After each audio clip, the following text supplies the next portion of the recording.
네, 여러분 반갑습니다. 인지시대의 미래 올리온 홈스쿨 설립 설명회를 지금부터 시작하도록 하겠습니다. 올리온 홈스쿨 이름이 참 듣기 좋죠. 뭔가 좀 뜻이 있는 것 같잖아요. 네, 이 홈스쿨을 운영해 가는데 필수적으로 다뤄야 될 이야기는 바로 그 배경입니다. 일단 먼저 그 배경을 다루고 그리고 이 학교의 설립에 대한 개요, 교육에 대한 개요, 그리고 참여 안내 등으로 얘기하겠습니다. 가장 먼저 생각해야 될 것은 바로 임계점이라는 말입니다. 임계점의 충격. 이것 때문에 지금 우리는 새로운 교육을 필요로 합니다.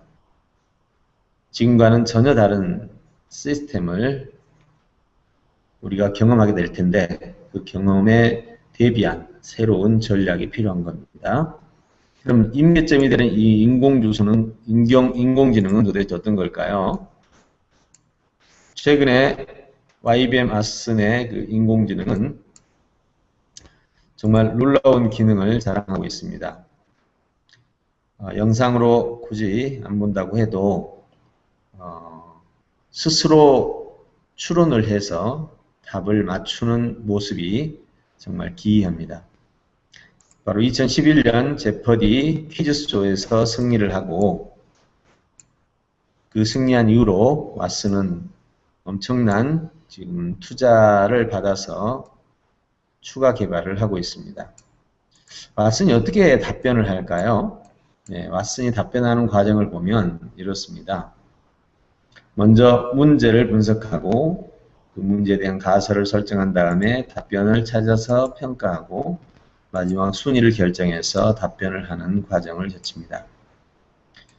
제퍼디 퀴즈쇼는 어렵기로 유명하고 일반인들은 아예 접근하기도 힘든 그러한 퀴즈쇼인데 여기서 인간을 이겼다라는 말은 정말 앞으로 인간보다 뛰어난 일들을 얼마든지 할 수 있다는 얘기가 되겠죠.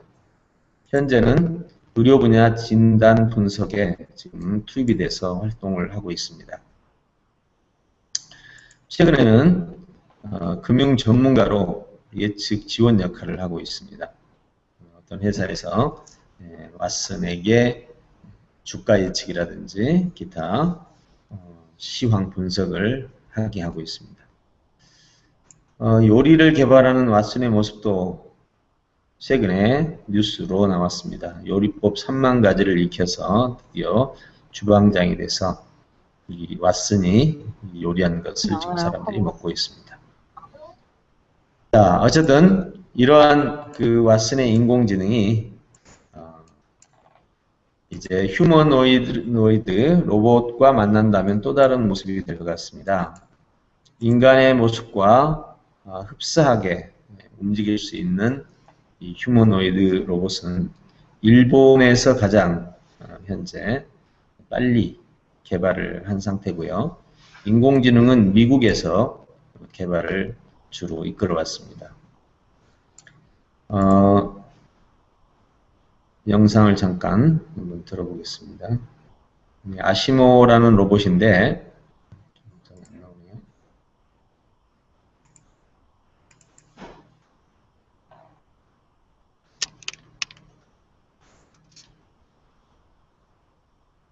아시모 로봇을 한번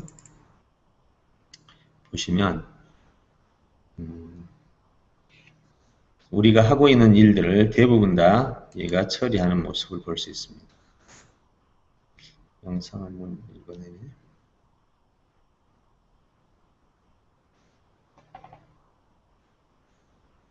이런 오늘 영상을 못 보겠네요. 어쩐데요? 인간의 표정까지도 동일하게 모방하고 있는 로봇의 모습, 이게 바로 인공지능의 현 주소입니다. 앞으로 이 인공지능이 일반화될 예정입니다. 그래서 10억 달러를 지금 투자해서 상품화를 하고 있습니다. 물론 IBM에서 하고 있죠.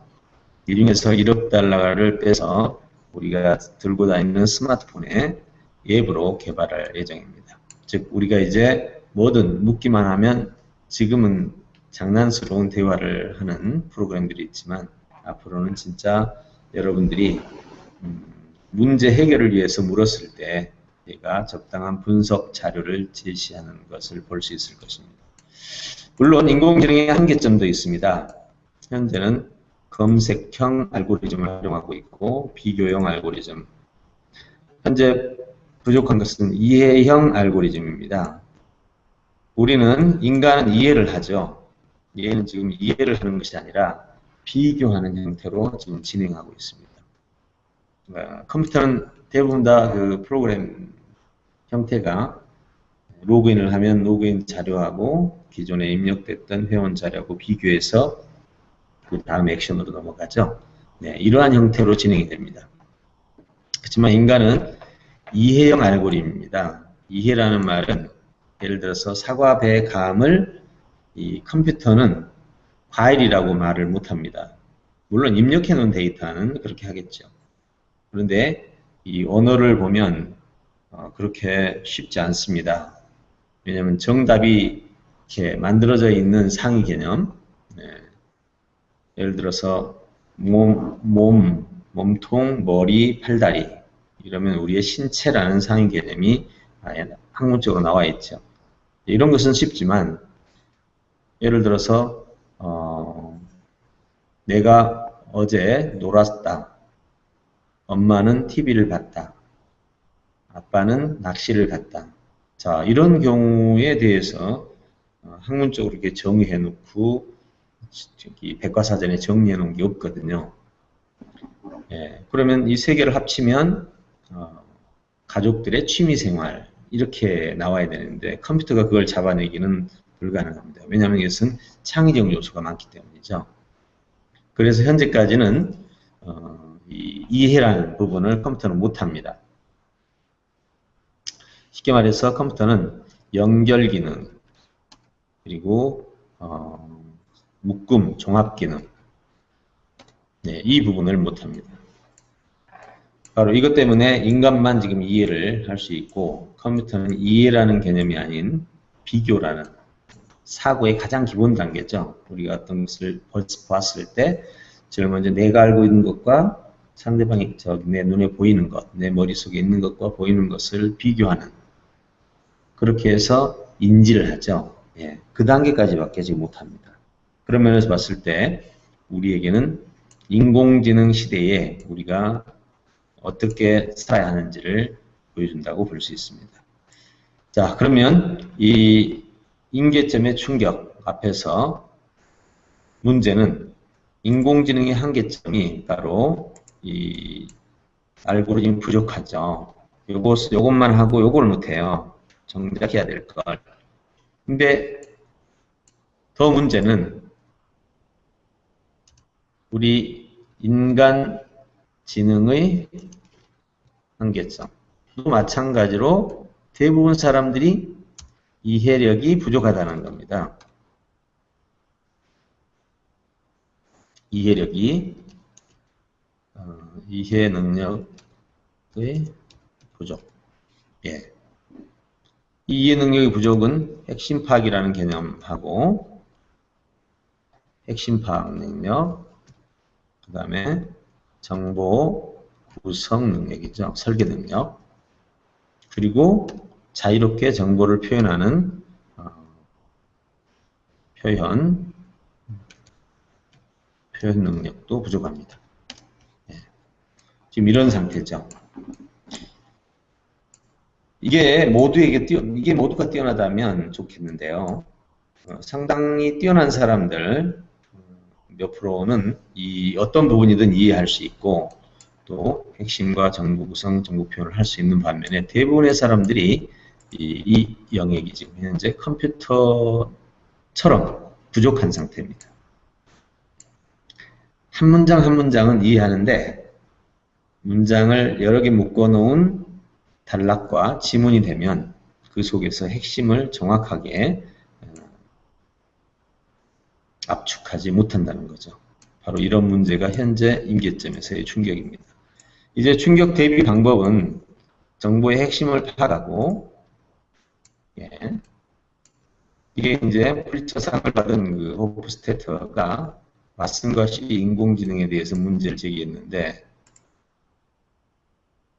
예, 이렇게 하죠.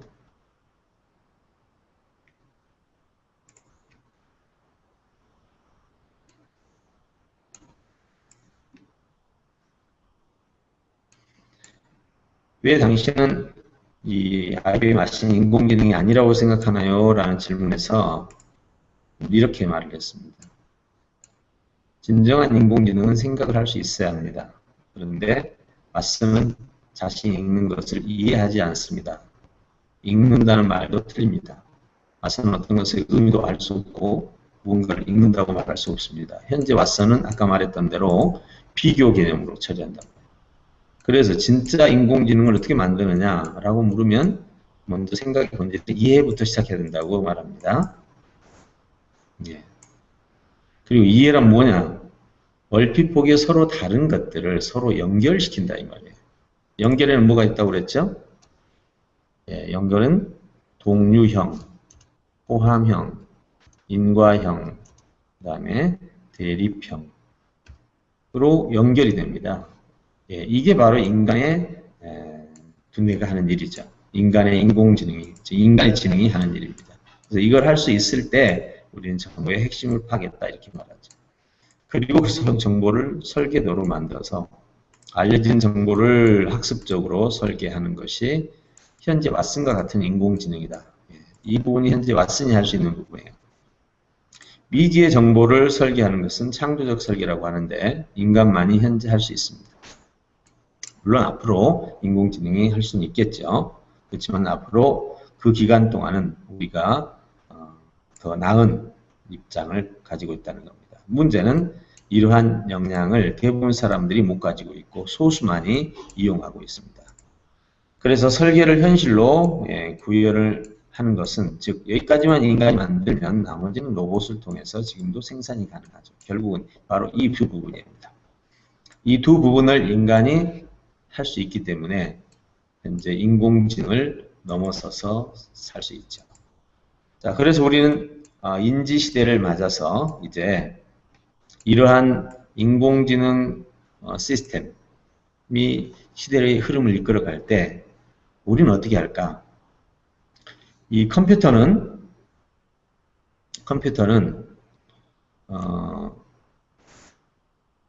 자 보세요. 컴퓨터는 한 번 프로그램이 되면 여기서 봐야 되겠네요. 네. 한 번 프로그램이 되면 모든 컴퓨터가 동시에 그 기능을 갖게 됩니다. 인간은 모든 개체가, 모든 개인이 다 20년, 30년을 배워야 되잖아요. 바로 이런 점에서 인공지능은 금방 일반화 시스템으로 이어진다는 거죠. 자, 그래서 우리도 이제 이 인지시대를 맞아서 뭔가 좀 더 빠르고 정확하게 결과를 내도록 해야 됩니다. 세상은 참 이 부분이 잘 되어 있습니다. 자연은요, 단순함의 세계로 되어 있어요. 원자 몇 개? 원자 100여 개. 그 원자도 다시 풀어보면 단 3개의 요소, 전자, 중성자, 양성자로 이루어져 있습니다. 얼마나 단순합니까? 이 3개가 모여서 원자가 되고 이 원자들이 이 3개가 개수에 따라서 양성자 몇 개, 중성자, 전자 몇 개 이렇게 해가지고 현재 100여 개밖에 없다는 겁니다. 서로 단일한 종이. 그러니 얼마나 단순해요. 거기서 이 복잡한 세계가 만들어지죠. 그 말은 제가 무슨 얘기 하려고 그러냐면 인지기술 패턴도 매우 단순함에서부터 시작합니다. 그 단순함이란 정보의 속성을 파악하는 방법. 속성 간에 이 속성이라는 말은 바나나와 토마토가 2개가 있다. 하나는 바나나, 하나는 토마토입니다. 자, 그래서 얘들의 속성을 파악했고 이름을 지었습니다. 그리고 둘 간의 관계를 파악합니다. 그럼 식물로 해야 될까요?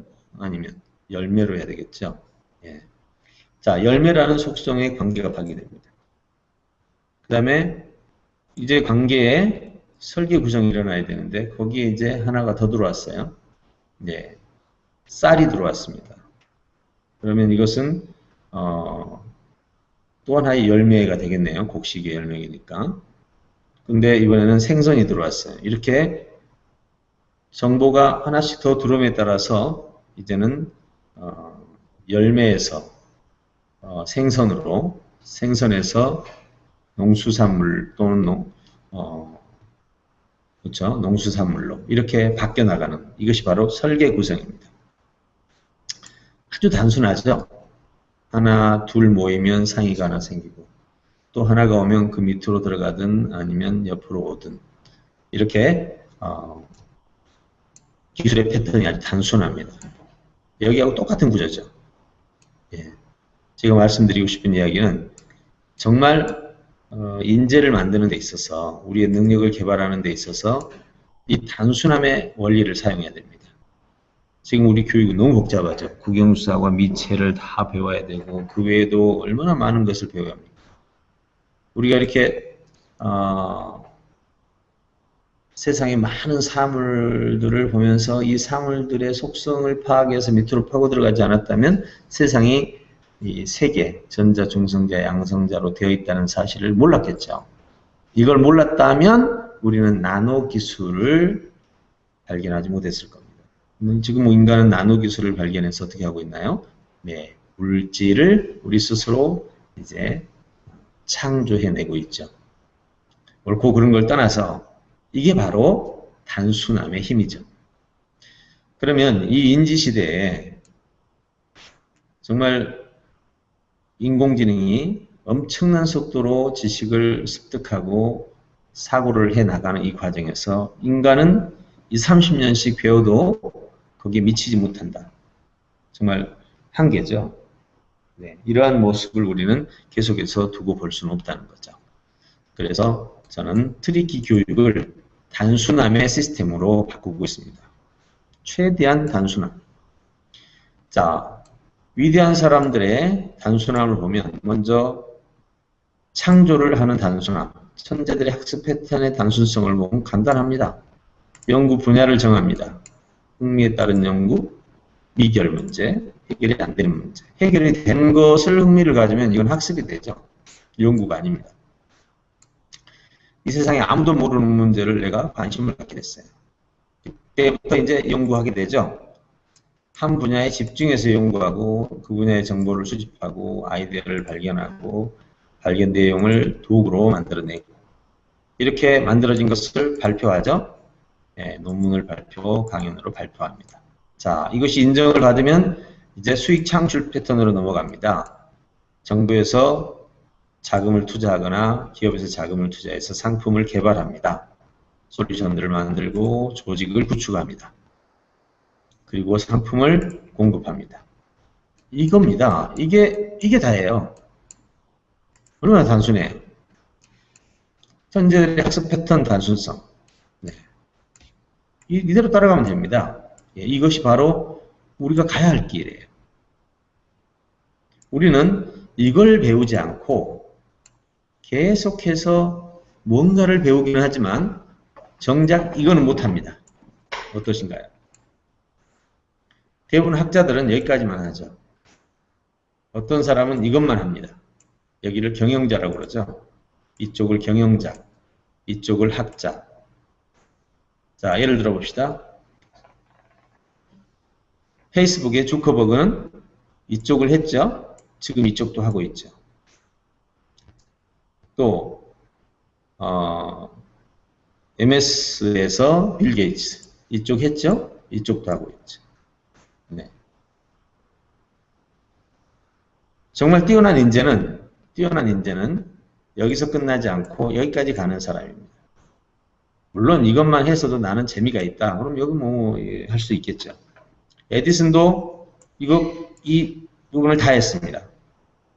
에디슨과 같이 동시에 아주 유명했던 사람 하나가 테슬라인데 에디슨보다 훨씬 똑똑했죠. 이 부분만 했죠. 테슬라는 이 부분을 잘 못했어요. 결국 역사에 이름만 남기고 결과적으로는 많은 실패들을 하게 됐는데요. 지금도 마찬가지로 여러분 자녀들 또 여러분 자신들 어떻게 하고 있나요? 심지어 우리 학생들은 이거 자체를 못해요. 예, 이렇게 해서 새로운 걸 찾아내는 사람 몇 사람이나 할까요? 한번 생각해 보세요. 천지학습 패턴 이렇게 단순합니다. 엄청나게 많은 걸 배우는 것이 아니라 자기가 관심을 갖고 미지의 분야를 열심히 찾아 헤매서 그 부분을 뚫습니다. 뚫어가면서 모르는 게 있으면 또 인접학문들을 또 공부합니다. 그렇게 해서 모든 정보들을 자기 것으로 만들죠. 그래서 정보 습득 속도가 빨라지는 이유가 바로 이것 때문입니다. 바로 이 부분을 저는 아예 우리 올리온 홈스쿨에서 핵심 스트럭처로 자리매김을 할 것입니다. 바로 여기에 모든 게 다 있습니다. 자, 트리키 교육의 핵심이 되는 거죠. 오늘 여러분 이 자연세계가 얼마나 단순한지, 즉 단순성을 가지고 쌓아 올라가면서 복잡해진 거죠. 거기엔 질서가 있다 이 말이에요. 트리키 교육도 아주 단순하면서 시작하지만 결과적으로는 최고의 인재를 만들어내는 시스템이다. 그래서 저희 홈스쿨에서 지금부터 이제 설명하는 내용을 보시면 이전과는 완전히 다른 학교 시스템, 학습 시스템이 이제 나타날 것입니다. 한번 보시기 바랍니다. 자, 지금까지 보셨던 내용을 토대로 지금부터 이제 정리를 해보겠습니다. 자, 지금까지 했던 내용 한 번 더 정리할게요. 인공지능 시대가 다가옵니다. 인지시대가 다가왔습니다. 인공지능이 인간이 할 일들을 대부분 하게 될 텐데 아직까지 못하는 일이 있다고 그랬죠. 뭐예요? 그게 바로 창조, 새로운 것을 만들어내는 것. 그 하기 전에 이해하는 과정, 사고하는 과정. 이해와 사고를 통해서 새로운 것을 만들어가는 거라고 그랬죠. 바로 이 과정이 우리가 거쳐가야 될 부분입니다. 그런데 이것을 달성하는 방법은 바로 자연의 단순성을 얘기를 했습니다. 자연의 단순함의 최소 단위에서 점점 불어나가는 나노 원리죠. 여러분 식물도 땅에서 수분과 하늘에서 태양빛과 이산화탄소들을 묶어서 나노처럼 하나하나 쌓아나갑니다. 정말 기가 막히죠? 네. 이제 우리 아이들도 그 만들어진 정보를 가져다가 외우는, 즉 연결이 되지 않는, 연결고리가 없는 정보들을 막 쌓아가는 이것은 이제 더 이상 아니라는 거죠.